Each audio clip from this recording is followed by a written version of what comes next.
ہم یہاں 3 تقریروں پہ بات کریں گے۔ ایک تقریر ہے علامہ شبیر احمد صاحب عثمانی رحمت اللہ علیہ کی، معروف ہے کہ قرآن میں 6 مضامین بیان ہوئے۔ نمبر 1 توحید، نمبر 2 رسالت، نمبر 3 قیامت، نمبر 4 احکام، نمبر 5 ماننے والوں کے حالات، اور نمبر 6 نہ ماننے والوں کے حالات۔ یہ 6 مضامین قرآن میں آئے، اور 6 کی طرف یہاں فاتحہ میں اشارہ موجود ہے۔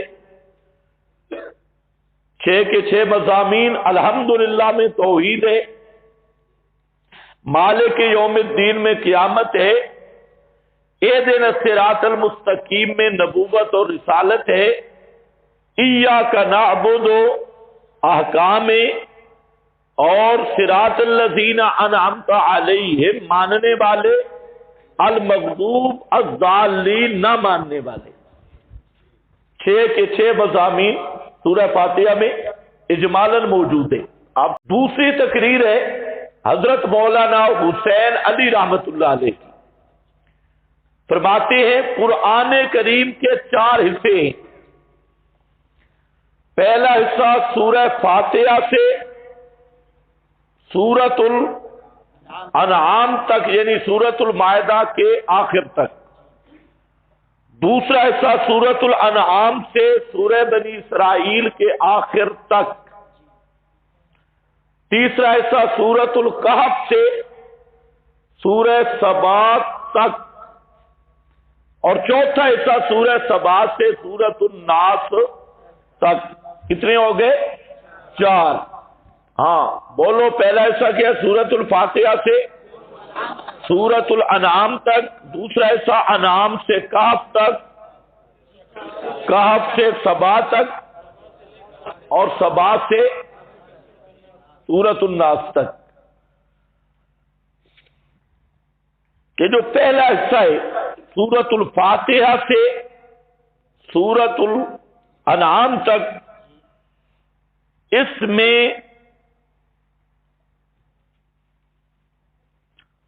مسائل سب بیان ہوئے، لیکن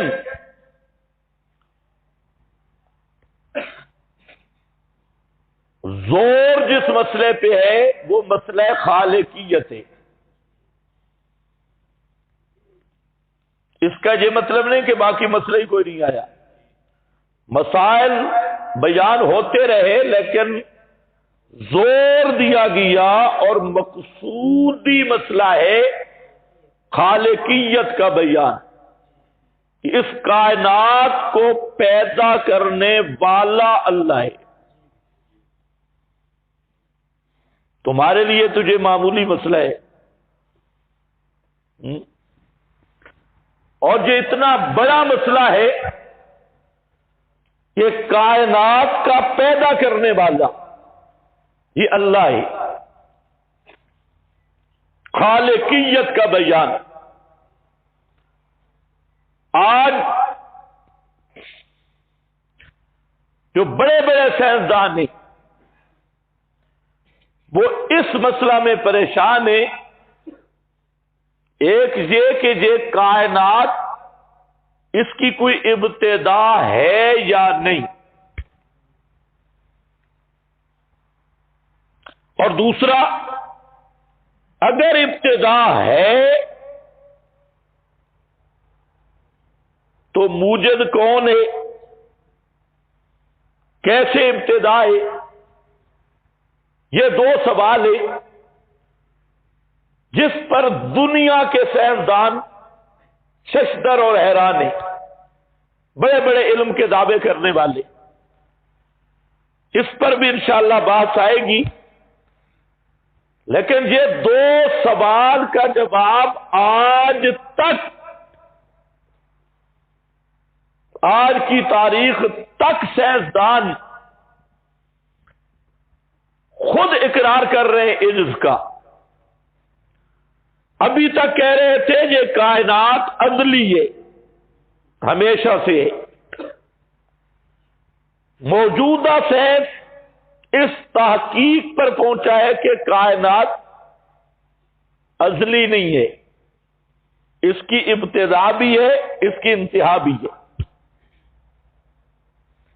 اس کو سائنس بولتا ہے بگ بینگ۔ کیا بولتا ہے؟ Big bang. Big bang science کی اصطلاح، ابتدا بھی ہے، انتہا بھی ہے۔ اس پر پھر دلائل قائم کیے۔ اب سوال ہے ابتدا کیسے؟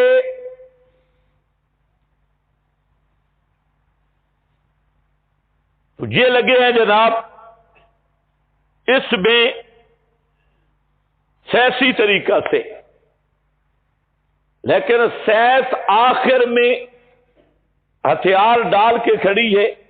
لوگ کہتے ہیں سائنس نے بڑی ترقی کی ہے، یہاں سائنس ترک چکی ہے۔ ترقی کرنا اور ہے، ترک چکنا اور ہے۔ ترک چکنا جب جانور مر جائے اور بعد میں بدبو پیدا ہو جائے وہ ترک جانا ہے، ترک چکی ہے۔ جہاں پر کیا کہتے ہیں جی؟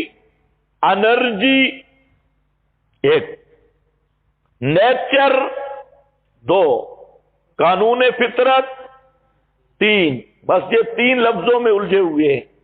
لیکن اگر کوئی کہے نیچر،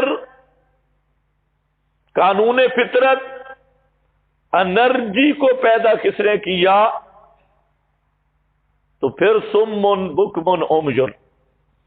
سائنس جہاں عاجز، اس کا جواب مذہب نے دیا ہے، اور وہ یہی جواب ہے کہ کائنات حادث ہے، پہلے نہیں تھی پھر بنی، اور اس کا پیدا کرنے والا ہے، ایسے نہیں بن گئی۔ اس کا موجب ہے اور اس کا نام اللہ ہے، خالق اللہ ہے۔ اور یہ قرآن پاک ان صورتوں میں اس سوال کا جواب دیا جس پہ پوری دنیا ششدر حیران تھی اور ہے اب تک ہے۔ دوسرا حصہ اس میں سورۃ الانعام سے کہف تک اور مسائل بھی ہوں گے، لیکن مسئلہ ربوبیت پہ زور ہوگا کہ اس کائنات میں جو کچھ ہے اس کی تربیت کرنے والا صرف اللہ ہے۔ اور تربیت میں دو چیزیں ہیں، دفع المضرہ، حصول المنافع، نقصان سے بچانے والا، اور ضرورت کی چیزیں مہیا کرنے والا، یہ صرف اللہ ہے۔ تیسرا حصہ سورۃ الکہف سے سبا تک، اس میں مسئلہ بیان ہوگا متصرفیت باری تعالی کا، کہ اس کائنات کے ذرہ ذرہ پر تصرف کرنے والا صرف اللہ ہے، چیزوں میں برکتیں ڈالنے والا، المبارک فی کل شیء ھو اللہ، ہر چیز میں برکت ڈالنے والا صرف اللہ، المتصرف علی کل شیء ھو اللہ، اللہ ہی متصرف، اللہ ہی برکتیں دینے والا، اللہ ہی بادشاہ، ساری ملکیت اللہ ہی کی ہے، اور ہر چیز میں آرڈر اللہ ہی کا نافذ ہے۔ یہ مضمون جائے گا سورۃ الکہف سے سورۃ سبا تک۔ سورہ سبا میں اور مسائل کے ساتھ اصل مسئلہ آئے گا نفی شفاعت کاریہ کا، یعنی جس طرح اس کائنات کو پیدا کرنے والا اکیلا اللہ، تربیت کرنے والا اکیلا اللہ، تصرف کرنے والا اکیلا اللہ۔ اسی طرح قیامت کے دن بھی بادشاہ اور مختار اکیلا اللہ ہوگا۔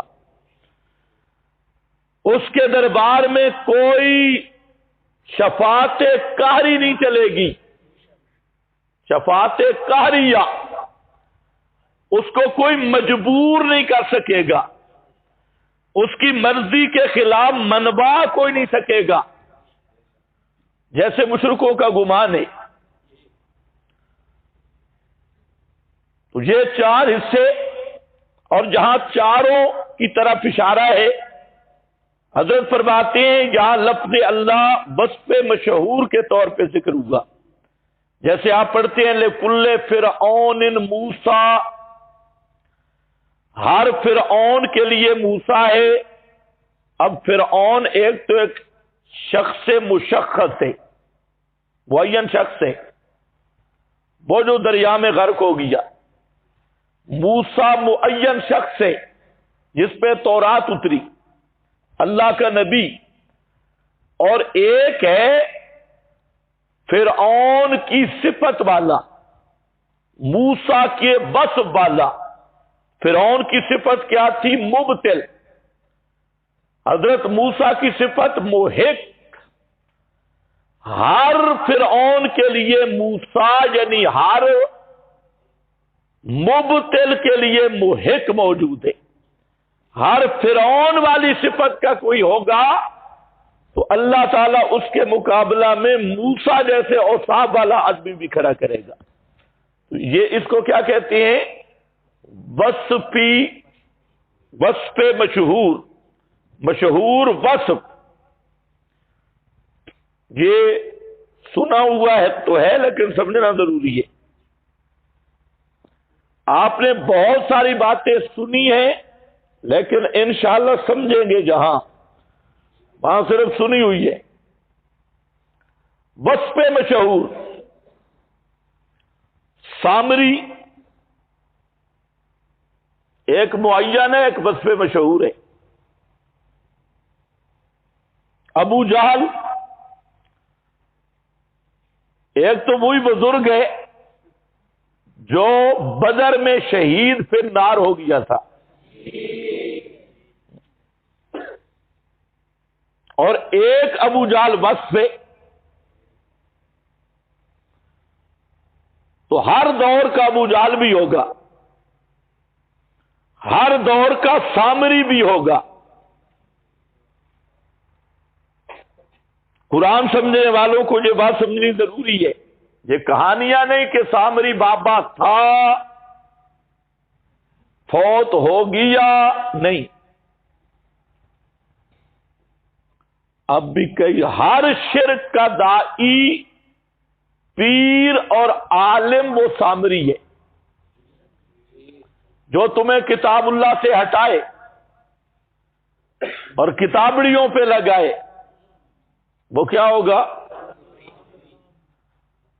پچھلے دنوں مولوی مجھ پہ ناراض ہوئے، کہتے فلانے بزرگ کو اس نے سامری کہا ہے۔ میں نے کہا یہ تو ہماری مہربانی ہے اور تمہاری ناشکری ہے، سامری کوئی معمولی آدمی تو نہیں تھا۔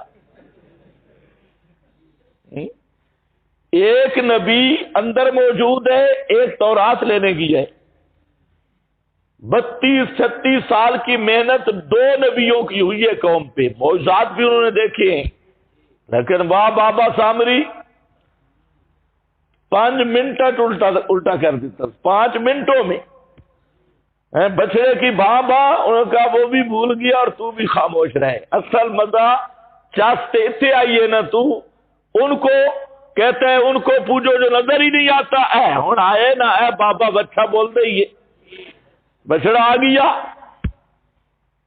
تو کوئی معمولی آدمی تو نہیں تھا سامری۔ آپ بھی یہاں 2 مہینے قرآن سن کے جاتی، جب واپس جاتے ہیں وہ مصنوعی تقوی والی سرکاریں جن کا اوپر ہمارے مشائخ کی یہ طرز نہیں ہے۔ بزرگوں کا یہ طریقہ نہیں جو آپ نے شروع کیا، ترنول سے گمراہ ہو کے آگے، خبردار خاموش۔ پھر آپ بھی کہتے ہاں دیکھو نا یہ بابا ہے بڑا پرانا، 80 سال 70 سال کا بابا اور شیوخ کا شاگرد ہے، تو شاید ہم نے پھر غلط قرآن پڑھا ہوگا۔ کہتے اچھا بابا جی ٹھیک ہے ٹھیک ہے، ہم انشاءاللہ آئندہ کوئی مسئلہ نہیں بیان کریں گے، تجھ سے پہلے پوچھیں گے بعد میں ہم پھر تو سمجھ لو یہ کون ہے۔ ہاں اب یہاں نہیں بولتے، وہاں آپ نے کیا بولنا ہے؟ یہ کون ہے؟ ہاں یہ بابا سامری ہے، ہر علاقے کا سامری جدا۔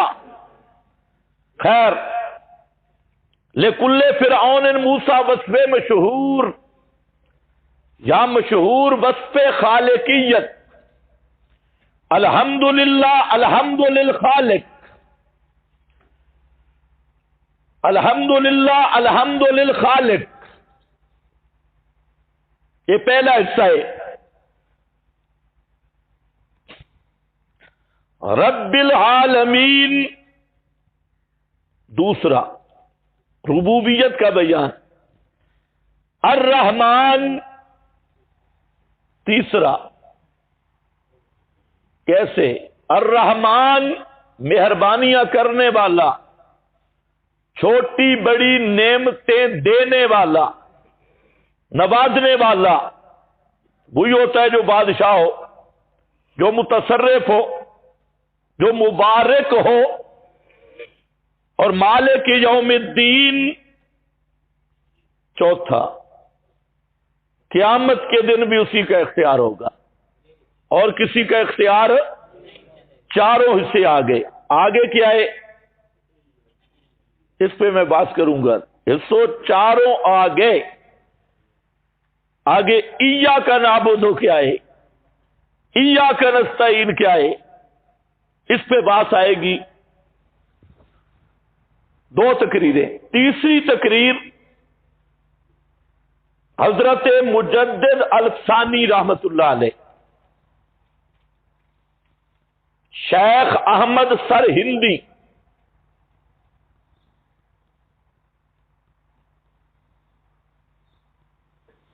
کے مکتوبات سے ماخوذ ہے اور بعض کلمات حضرت عبداللہ ابن عباس سے بھی منقول ہے۔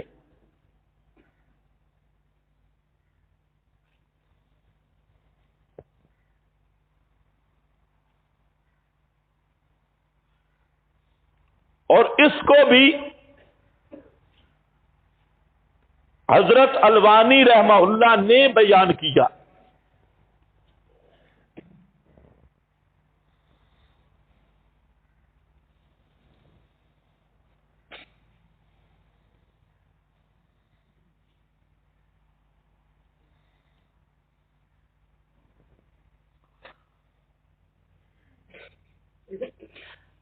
کہ قرآن،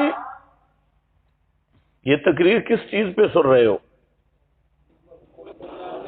ہاں یہ یاد رہے، سورہ فاتحہ کو ام القرآن کیوں کہتی ہے؟ قرآن کا لب لباب اور خلاصہ حوامیم سبع میں، 7 حوامیم، حامی مومن سے احقاف تک،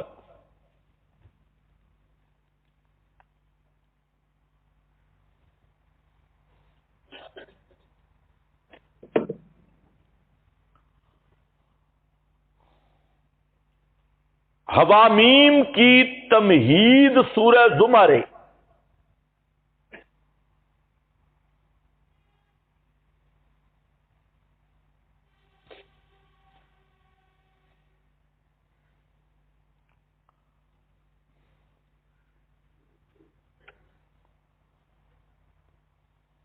اور اس تمہید میں مرکزی مضمون ہے فاعبد اللہ مخلص اللہ الدین۔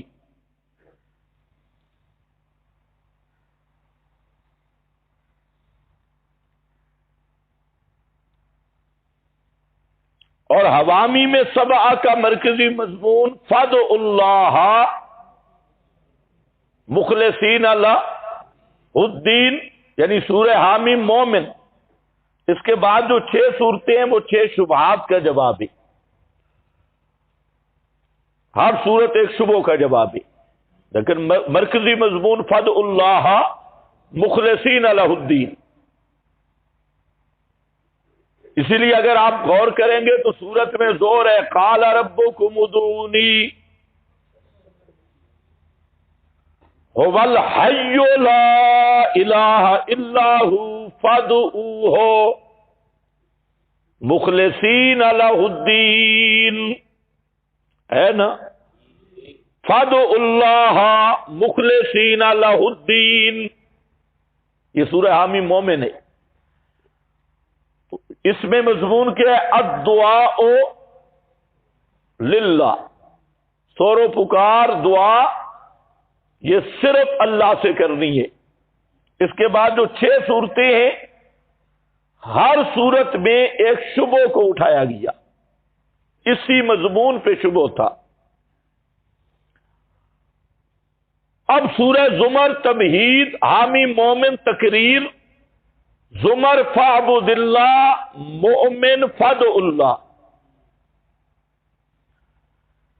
تو سورہ زمر اور حامی مومن کا مضمون سورہ فاتحہ میں ہے، اور وہ کیا ہے؟ ایاک نعبد فاعبد اللہ، ایاک نستعین فدع اللہ۔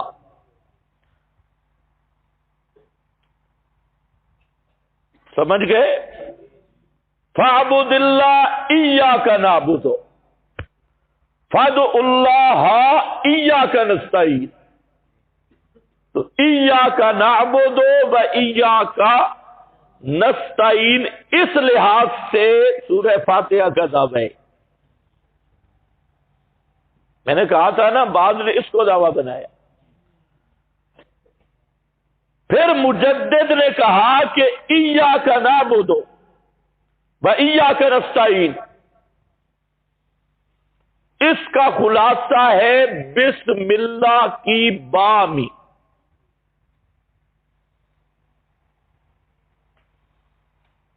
بسم اللہ کی بامی،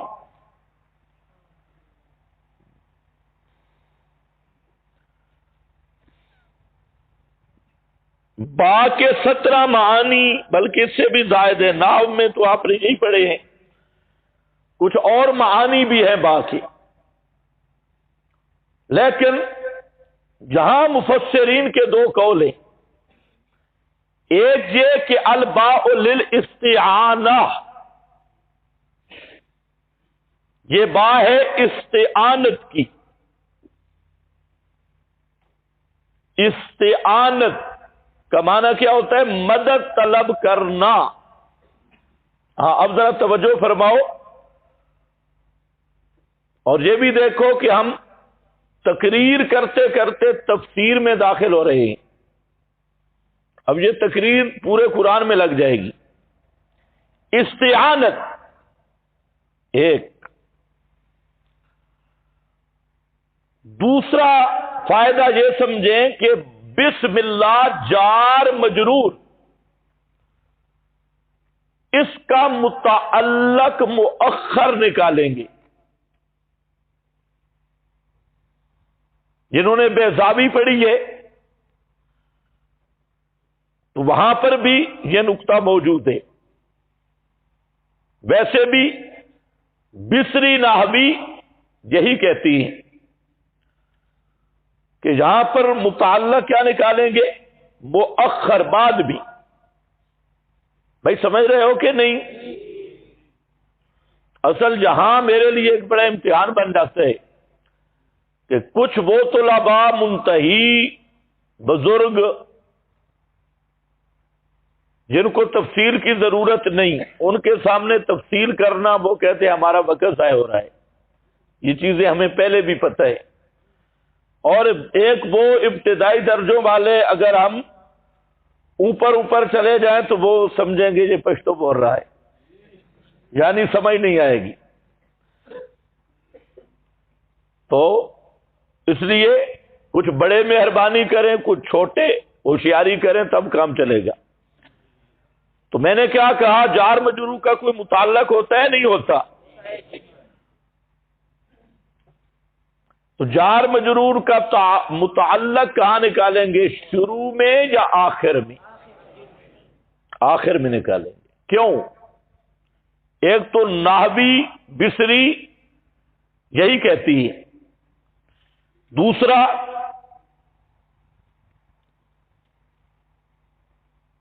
اب دیکھنا ہے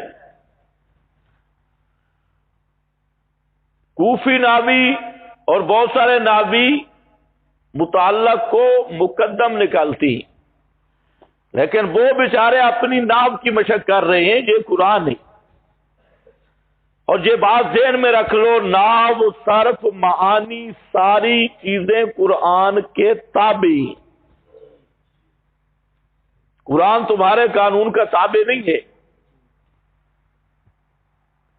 بعض لوگ صرف وہ نحوی ترکیبوں پہ خوش ہوتے ہیں، سمجھتے ہم قرآن سمجھ گئے، حالانکہ خود نحوی بھی بہت سارے مقام پہ قرآن نہیں سمجھتے۔ تو سمجھ گئے یا نہیں؟ اچھا، نحو میں تو دونوں احتمال ہیں، متعلق نکالو یا مؤخر نکالو یا مقدم، دونوں صحیح ہے، لیکن جہاں مقدم نکالنا صحیح نہیں، نحو میں صحیح ہے، یہاں قرآن پاک میں جار مجرور مقدم نکالنا صحیح نہیں۔ جار مجرور نکالیں گے مؤخر، اور کیا نکالیں گے؟ بسم اللہ، پڑھو خیر، آگے جو مرضی حسب مقام نکالو، کھانا کھا رہے ہو تو آگ کھولو، پانی پی رہے ہو تو، چل رہے ہو تو، مناسب مقام نکالنا ہوگا۔ یہ نہیں ہے کہ پڑھنے لگو اور آگ کھولو نکال کے بیٹھ جاؤ، یا روٹے پہ بیٹھے ہو تو اقرأ نکالو، اشرأ، اقرأ نہیں، مناسب مقام، لیکن نکلے گا بعد بھی۔ وجہ یہ ہے کہ مشرکین عرب جب کام شروع کرتے وہ ایک جملہ کہتے، بسم اللہ والعزیٰ، لات اور عزیٰ کے نام سے، اور لات عزیٰ، لات بزرگ تھا اور عزیٰ بی بی فقیرنی بی بی عزیٰ، تو کہتے بسم اللہ والعزیٰ۔ اللہ نے فرمایا میرے پیغمبر ان کو مسئلہ سمجھا اور کہ قولوا بسم اللہ، بسم اللہ، بسم اللہ والعزیٰ نہیں، بسم اللہ لات اور عزیٰ کے نام سے نہیں، اللہ کے نام سے۔ توجہ ہے؟ تو اب کیا چیز ضرورت ہے؟ حصر۔ کیا چیز ضرورت ہے؟ یہ ہے اقتضاء مقام، مقام قرآنی کا اقتضاء۔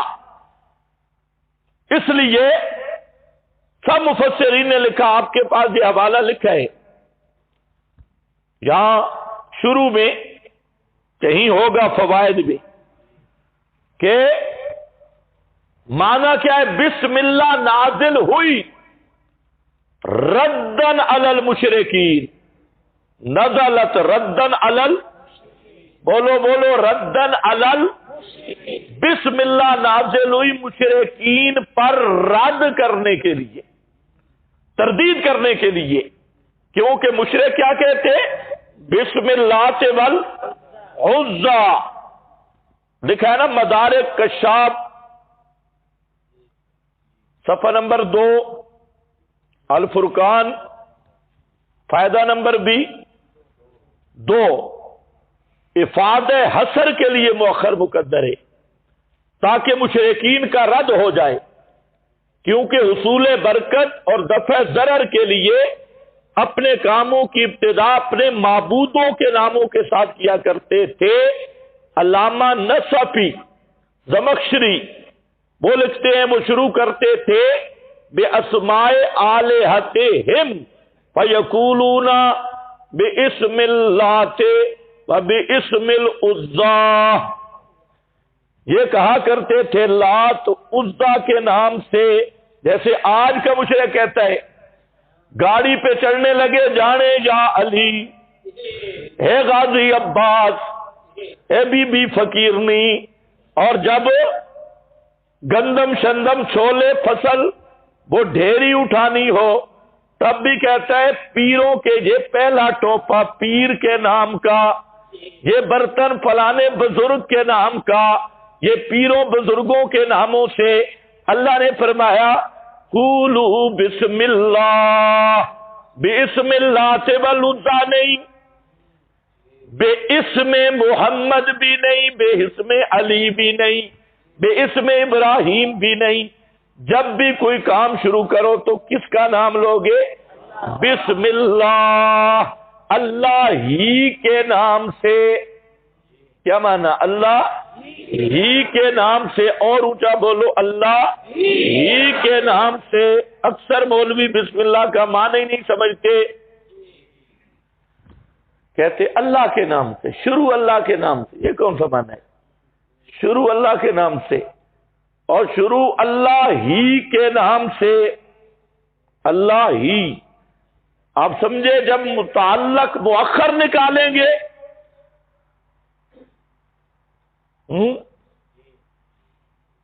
تو کیا ہوگا؟ حسر۔ کیوں؟ قانون ہے۔ ہاں، کیا قانون ہے؟ التقدیم ما حقہ التاخیر یفید الحصر والاختصاص، یہ ضابطہ پڑا ہوا ہے۔ تو اب جب مؤخر ہو جائے گا تو اب آئے گا حصر، اور اب مانا ہوگا اللہ ہی کے نام سے، اللہ کے نام سے نہیں، اللہ ہی کے نام سے۔ یہ جو رضا خانی ہے انہوں نے ایک رسالہ لکھا ہے تقابل بین التراجم، یہ کوئی عبد المصطفیٰ صاحب ہے ان کا ہے۔ اس میں سے فرق کیا کہ احمد رضا خان نے جو ترجمہ کیا ہے یہ سارے ترجموں سے افضل اور بہتر ہے۔ اب اس نے کہا وہ بہتری کیا ہے؟ باقی تراجم میں بسم اللہ کا معنی لکھا ہے شروع اللہ کے نام سے، شروع، وہ کہتے ہیں انہوں نے لفظ کیا لکھا ہے؟ شروع۔ اور احمد رضا نے کیا لکھا ہے؟ اللہ کے نام سے شروع۔ باقی انہوں نے لکھا ہے شروع اللہ کے نام سے، اور احمد رضا نے لکھا ہے اللہ کے نام سے شروع۔ تو احمد رضا جیت گیا کیونکہ اس نے پہلے کس کا لفظ لکھا ہے؟ اللہ کا، اور دوسروں نے کس کا لکھا ہے؟ شروع کا۔ میں نے کہا پھر بھی احمد رضا کا معنی غلط ہے، ادھر لکھنا تھا اللہ ہی کے نام سے، پھر معنی درست بنتا اللہ ہی کے نام سے۔ لا بسم اللہ والعزیٰ، بسم اللہ، لا بسم اللہ والعزیٰ، اللہ ہی کے نام سے شروع کرتا ہوں، نہ لات منات عزیٰ۔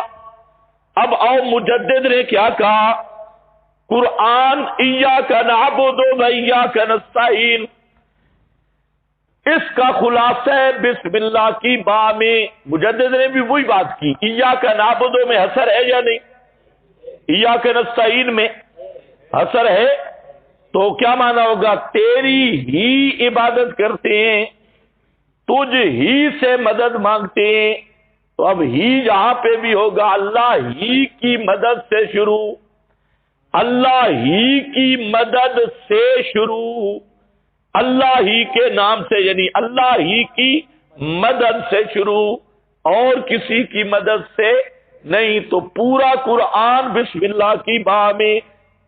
اس لحاظ سے مولانا حسین علی اس سے بھی آگے گئے، انہوں نے کہا کہ یہ جو با ہے نا یہ ٹھیک بات ہے، لیکن اگر غور کرو نا تو قرآن کھڑا ہے با کے نقطہ میں۔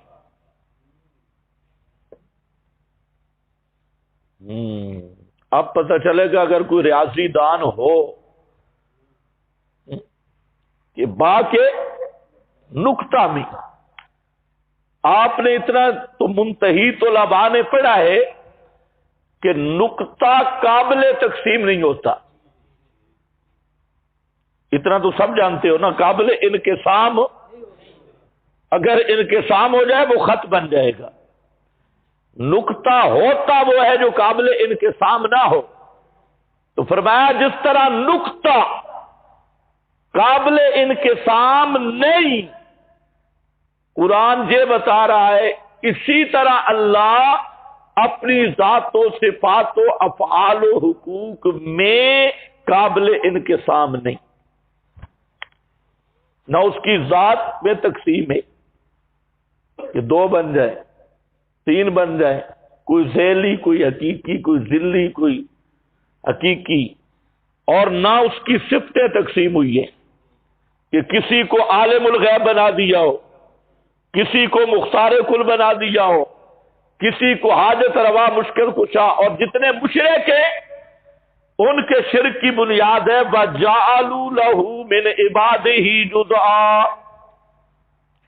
سارے مشرک جَعَلُوا لَهُ مِنْ عِبَادِهِ جُزْءًا، وہ اللہ کے بندوں کو اللہ کی جزیں بناتے ہیں، اللہ تعالی کی صفات میں تقسیم کرتے ہیں کہ یہ بابا بھی پہنچا ہوا ہے، اللہ نے علم غیب دے دیا، اختیار کلی دے دیے، حاجت روائی اور مشکل کشائی کا منصب بابے کو مل گیا ہے، عہدہ مل گیا ہے، یہ بابا اللہ کے دربار کا وزیر اعظم ہے۔ یہ لکھا ہے مفتی احمد یار خان نے کہ نبی پاک صلی اللہ علیہ وسلم اللہ کے دربار میں وزیر اعظم ہے، یہ شان حبیب الرحمان ہے۔ بالکل پرانے مشرک، اگر ابو جہل آ جاتا نا، خدا کی قسم ان کے مقابلے میں وہ بھی توبہ کرتا، کانوں پہ ہاتھ لگاتا، بھئی مہارت تم تو مجھ سے بھی آگے نکل گئے، تم نے جہاں ترقی کی، جن کو تم کہتے ہو کلمہ گو، ہاں ایک گو نے گو عمران گو، کلمہ گو، گو جہنم الہ جہنم، ہاں بھائی، تو قابل تجزی نہیں، قابل تقسیم نہیں، یہ مشرک ظالم ہے، جعلوا لہ من عبادہ جزءا، انہوں نے اللہ کی جزیں بنائی، کوئی کہتے ہیں ابن اللہ، ابن اللہ، کوئی کہہ رہا ہے ان اللہ ثالث ثلاثہ، تین اکنوم، تیسرا اللہ، اور ایسے پھنس گئے نہ اکنوم کا پتہ، نہ ثالثہ کا پتہ، نہ اولا تے ثانیہ کا پتہ، تین مل کر خدا بن گئے، جعلوا لہ من عبادہ جزءا۔ تو پورا قرآن آ گیا با کے نقطہ میں، جس طرح نقطہ قابل تقسیم تجزی نہیں، اللہ رب العزت کی ذات قرآن یہی بتا رہا ہے اس کا کوئی جز نہیں، کوئی مخلوق اس کا قسیم نہیں، تقسیم نہیں، با انقسام نہیں ہے، وہ وحدہ لا شریک ہے، اور یہی قرآن کا دعویٰ ہے۔ کچھ سمجھ گئے؟ اس میں آپ نے کیا سمجھا؟ ہم اب تفسیر کے اندر آ گئے۔ بسم اللہ میں پہلی بات میں نے ذکر کی کہ با کس کی ہے؟ استعانت کی۔ استعانت کا کیا معنی؟ مرادیں مانگنا۔ استعانت کا کیا معنی ہے؟ مرادیں، مدد طلب کرنا، مرادیں مانگنا، یہ با بتا رہے۔ اگر بسم اللہ لوگوں کو سمجھ آ جائے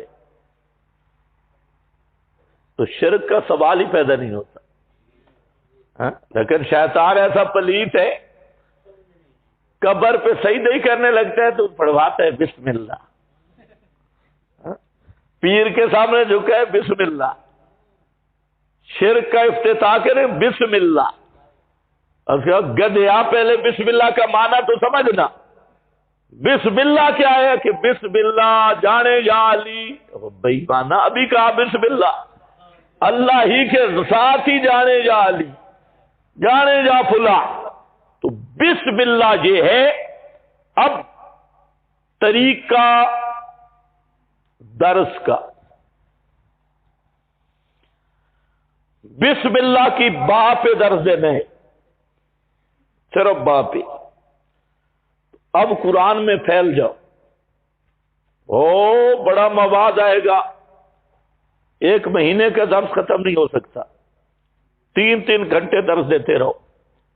کمال تو مولویوں کا ہے، جمعے کی تقریر کرنی ہے نا، خطبات سے رٹا لگاتی، قرآن کے قریب نہیں جائیں گے، فلانے بزرگ کا خطبہ، فلانے کا اس کے بعد جاہلہ، یہ اللہ والے خطبات کیوں نہیں بیان کرتا؟ 30 پاروں کا قرآن موجود ہے اور مولوی صاحب قرآن کے قریب نہیں کیا، یہ سردیوں میں بیٹھا ہے، گرمیوں میں بیٹھا ہے، اور وہاں جمعے کی تقریر ہو رہی ہے نوائے وقت اخبار پڑھ کے یا لطیفے۔ اور خطیبوں کو آپ جانتے نہیں، ہمیں پتہ ہے، خطیب بیچارے جمعہ ان کے لیے مصیبت ہے، 6-7 تقریریں آتی ہیں، تو اکثر لوگ سوال کرتے ہیں کہ خطیب جو ہے سال کے بعد چلا جاتا ہے، تو ہم کہتے ہیں جتنا علم ان کا ہوتا ہے وہ تمہیں سال میں سنا کے چلا جاتا ہے۔ اب ریورس ہی گیئر لگے گا۔ خدا کے بندے، یہ قرآن ہے۔ اب اسی با پہ شروع ہونا، با کی بات نکل آئی کہ مدد کس سے مانگنی ہے، یہ با استعانت کی، صرف ایک لائن پہ میں آیا ہوں۔ اب استعانت پر آپ پورے قرآن میں پھر جائیں، سورہ یوسف نکال لیں، اللہ المستعان، نکالو، اللہ المستعان علی ما تصفون، اللہ المستعان۔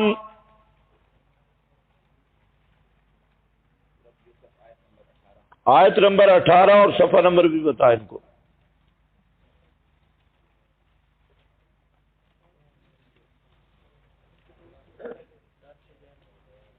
442۔ یہ ایتیں آپ کی دیکھی ہوئی ہیں، لیکن خدا کے لیے ان کو سمجھنے کی فکر کرو۔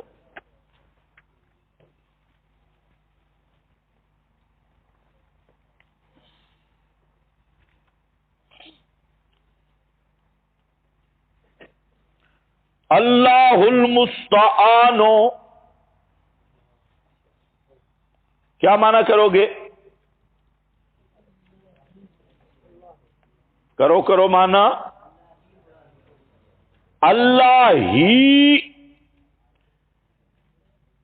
وہ ذات ہے جس کو مرادوں میں پکارا جاتا ہے، مرادوں میں پکارے جانے کے لائق اللہ ہی، وہ اللہ ہی ہے اور کوئی نہیں۔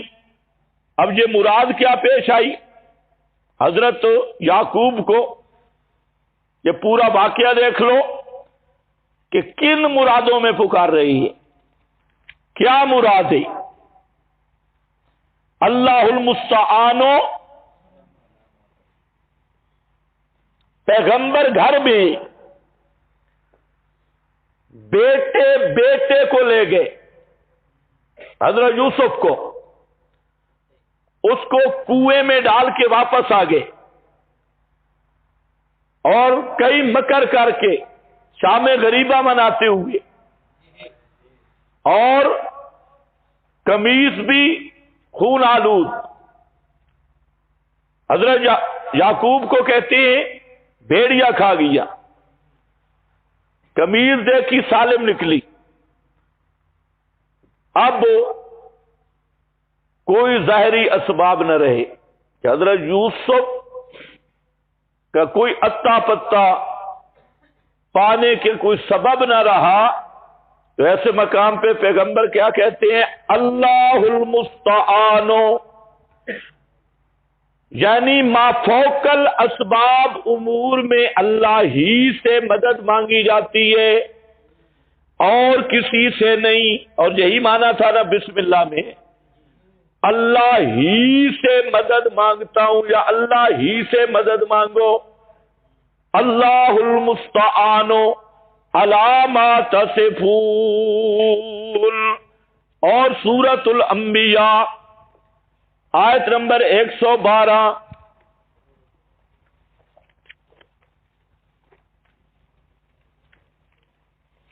بالکل آخری آیت.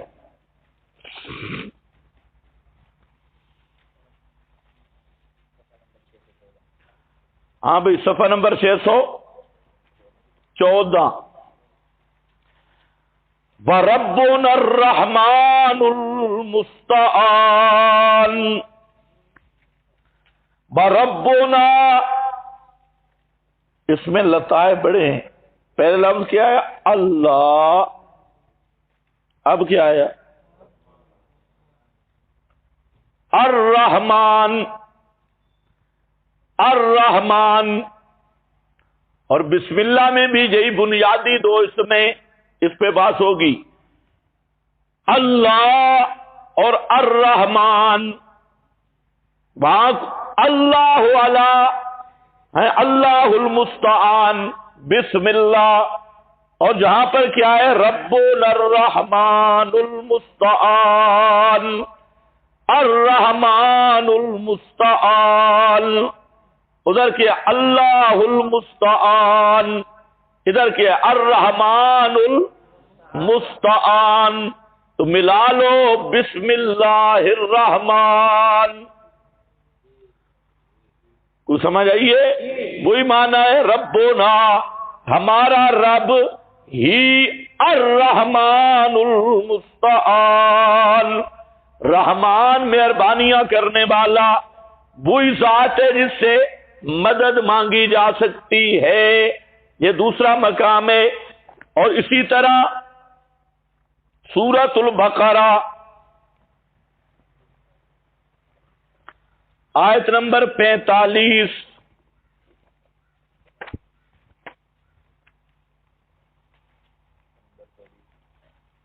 صفحہ نمبر 24.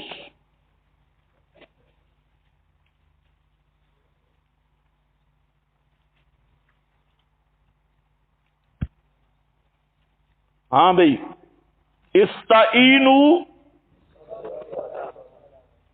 واستعینوا بالصبر والصلاۃ.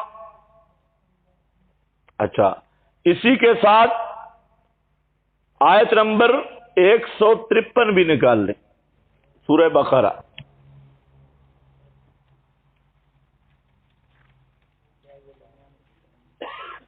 اب دونوں آیتوں کو ساتھ ملا لو. 153.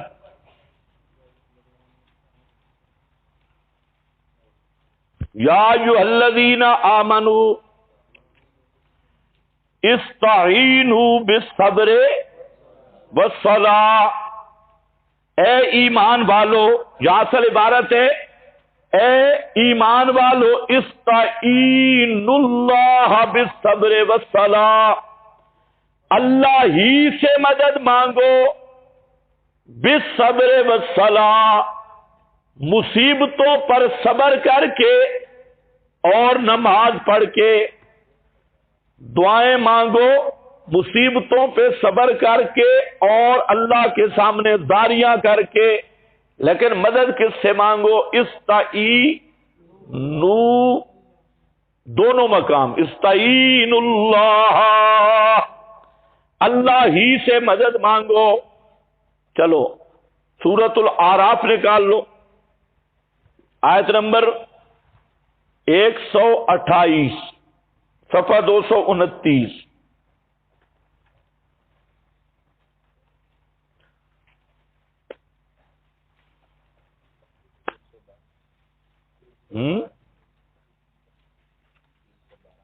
اچھا ہاں پڑھو، کیا ہے؟ استعینوا باللہ. استعینوا باللہ. اور آگے دیکھو، قرآن کا انداز بھی سمجھو. قرآن اور حدیث سمجھنے کے لیے قانون ذہن میں رکھ لو.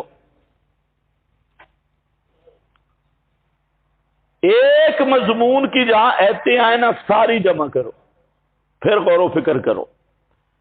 ان میں سے ایک تو یہ خصوصیت ہے قرآن کی کہ القرآن یفسر بعضہ بعضا. ایک مقام پہ اجمال ہوگا، قرآن خود بتا دے گا. کہیں اشکال ہوگا، قرآن خود حل کرے گا. اور دوسرا، قرآن پاک نے جتنے مضامین ذکر کیے ان میں ہر مضمون کی اصل تلاش کرنا ضروری ہے. قرآن پاک کا قانون یہ ہے کہ ایک مقام پہ تفصیل کرتا ہے، باقی سب مقامات پہ اجمالی بے ترتیب اشارے کرتا ہے، اور مقصد ہے کہ ادھر رجوع کا. ایک اگر وہ آیت مل گئی نا مضمون کی جس میں تفصیل ہو تو باقی سارے مضامین کی وہ کنجی بن جاتی ہے. یہ قرآن پاک کا عجیب ضابطہ ہے. تو اب یہاں دیکھو اشکال آ رہا تھا استعینوا بالصبر والصلاۃ کا کیا معنی؟ اس لیے مفتی صاحب نے نقطہ لکھا ہے.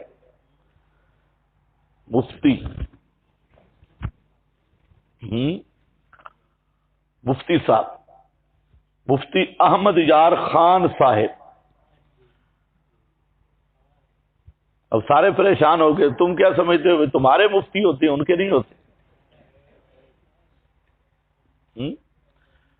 بڑا مفتی آج کل کے دور میں وہی ہوتا ہے جس کے دل میں اللہ کا خوف نہ ہو، وہ مفتی اعظم ہوتے ہیں.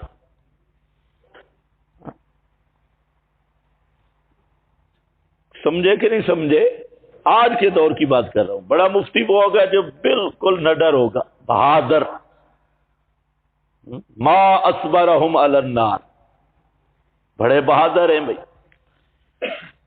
شجاع. مفتی احمد یار خان کہتے ہیں تم کہتے ہو غیر اللہ سے مدد ناجائز ناجائز، سارے دن منہ پھاڑا ہوا ہے. میں تجھے قرآن سے فقیر ثابت کرتا ہے. استعینوا بالصبر والصلاۃ، صبر غیر اللہ ہے یا نہیں؟ نماز غیر اللہ ہے یا نہیں؟ نماز بھی غیر اللہ، صبر بھی غیر اللہ. اور دو مقام پہ آ گیا، او ایمان والو صبر اور نماز سے مدد مانگو. تو غیر اللہ سے مدد ثابت ہوئی یا نہ ہوئی؟ توجہ ہے؟ زبردست استدلال ہے. تو کیا جواب ہے؟ استعینوا بالصبر. بس اب قرآن نے خود وہ معنی متعین کر دیا کہ مدد صبر، اس طرح نہیں کہنا یا نماز مدد یا صبر مدد. ایسا تو کوئی دو ٹانگوں والا جانور ہم نے نہیں دیکھا جو گلی میں نعرہ لگا رہا ہو یا صبر المدد یا صبر المدد یا نماز. ایسے مدد مانگتی ہیں.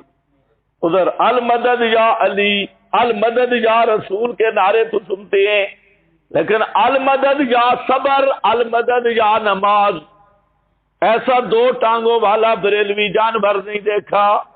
مفتی احمد یار کا پیروکار بھی نہیں دیکھا جو یوں کہہ رہا ہو. تو اس لیے مفتی صاحب نے جہاں ڈنڈی ماری قرآن میں، میں نے کہا نا بڑا مفتی ہوتا ہے جس کے دل میں، آج کے دور میں یہی ہے. پہلے مفتیان کرام ہوتے ان کے دل میں اللہ کا ڈر ہوتا، اور جب سے یہ 2 سال والے کورس والے مفتی شروع ہوئے ہیں ماشاءاللہ، ان میں سب سے بڑی بہادری یہی ہے کہ ان کے دل سے خوف خدا نکال دو. ورنہ مفتی ہو فتویٰ دے رہا ہے اور دلیل کیا ہے؟ بابے نے لکھا ہے، فلاں نے فتاوی میں لکھا ہے. یہ دلیل ہے مفتی کی. اس کو فتوے کا معنی نہیں آتا، آداب المفتی تو دور کی بات. فتویٰ کہتی مضبوط مسئلہ کوئی با دلیل مسئلہ. اب دلیل ہے ہی کوئی نہ. کس نے لکھا؟ او جی فلاں نے فتاوی میں لکھا ہے. تو پھر الو تجھے مفتی بننے تو ادھر نقل مارنی تو وہ تو لکھا جو پڑا ہے.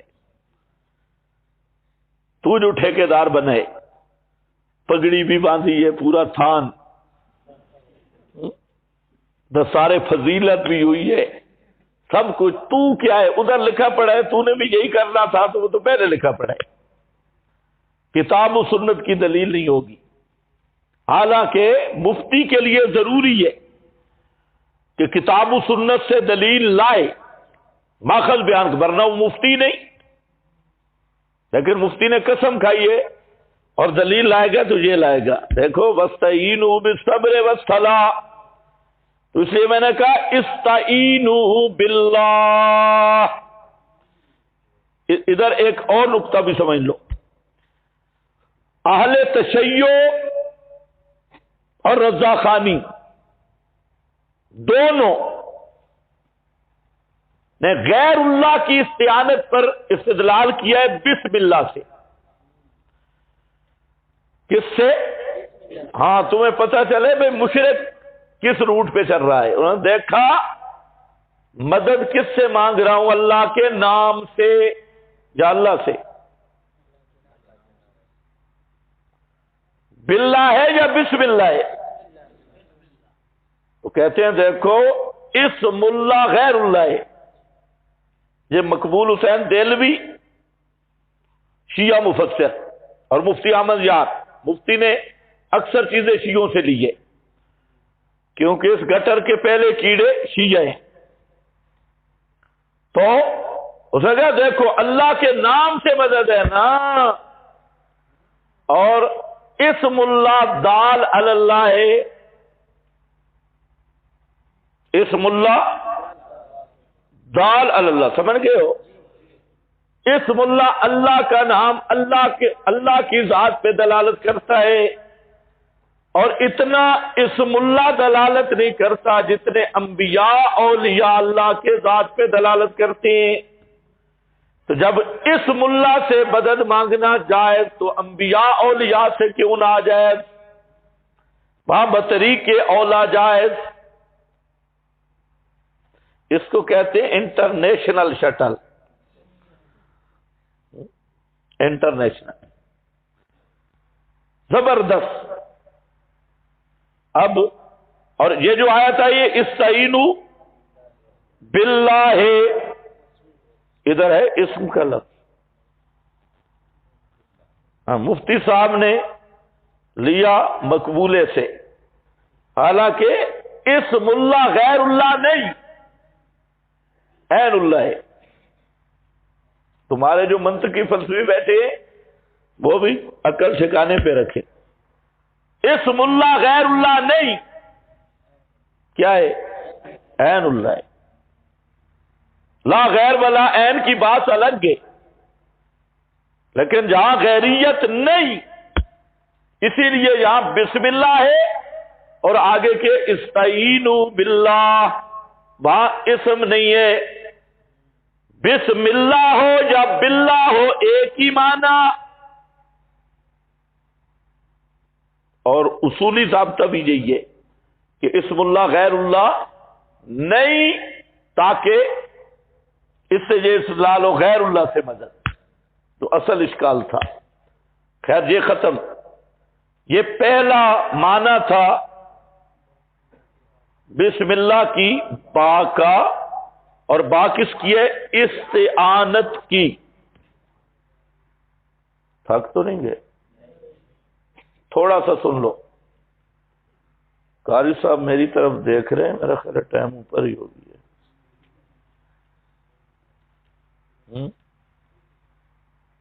بس بھئی آج پہلا دن ہے، آپ مہمان بھی ہیں، تو اتنی کافی ہے. وآخر دعوانا